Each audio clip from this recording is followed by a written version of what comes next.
Hi, I'm Chipi Buenafe, the chair of the Department of Information Science and Technology. And today I'll talk about the problem of skills mismatch between industry and academia.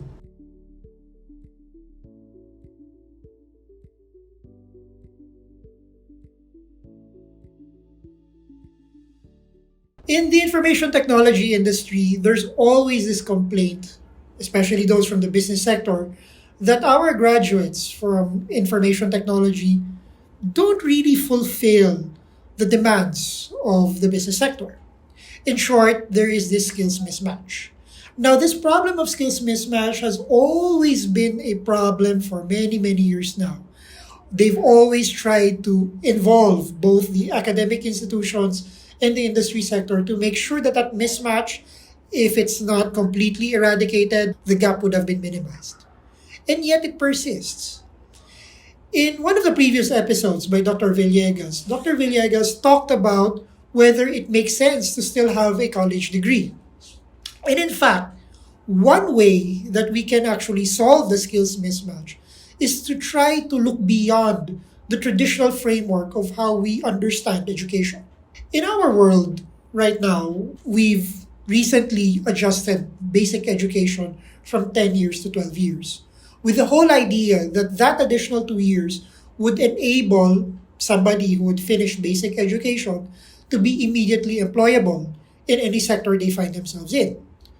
Now, the problem with that is that when we simply look at the problem as simply adding 2 more years, rather than holistically looking at it in the whole 12 years, then we run that risk that these students, these graduates, when they start entering the business sector, they would probably still feel inadequate. They'd probably be not equipped to actually handle the business challenges of that sector. Okay? In short, they would still suffer from that skills mismatch. Now, that said, when we take a look at the whole education framework of the Philippines right now, instead of just simply looking for content, for material to add to those 2 more years, the whole point is that we have to look at it from a completely different paradigm.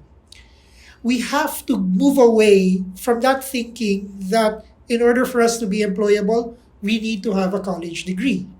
Now, that's one step. Well, that's just the beginning. What do we do now moving forward?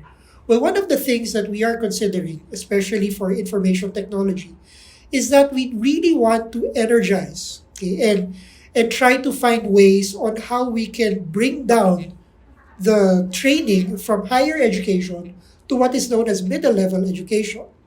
The old parlance for that is technical vocational, or tech voc for short. And the problem with tech voc, at least in the culture of Philippine society, is that it's not fancy. It probably won't give you a path to success. Okay, it doesn't really earn that much money. Well, the unfortunate thing there is that that's completely false. Okay, we haven't really embraced that idea that tech voc is actually a legitimate pathway to success for everyone. And it's not going to be something wherein you just need to, go to college and it's only when you finish college that you'd be employable. No, even when you finish your basic education, if we have that mindset, that paradigm that we can actually equip, let's say, high school students with skills that would enable them to be employable, well, we can be assured that they will actually be successful eventually. One of the researches that the Department of Information Science and Technology is doing is to try to come up with viable technical vocational courses that can be deployed across the Philippines with the hope that those who actually undergo these courses and complete them would actually be employable right away. Currently, the regulator for managing all of these technical vocational courses or middle level education as a whole is TESDA. And this is perhaps one of the challenges that I'd like to advocate to fellow college and university practitioners or academicians is that we should also consider and embrace ways on how to involve TESDA in our own line of education. Okay?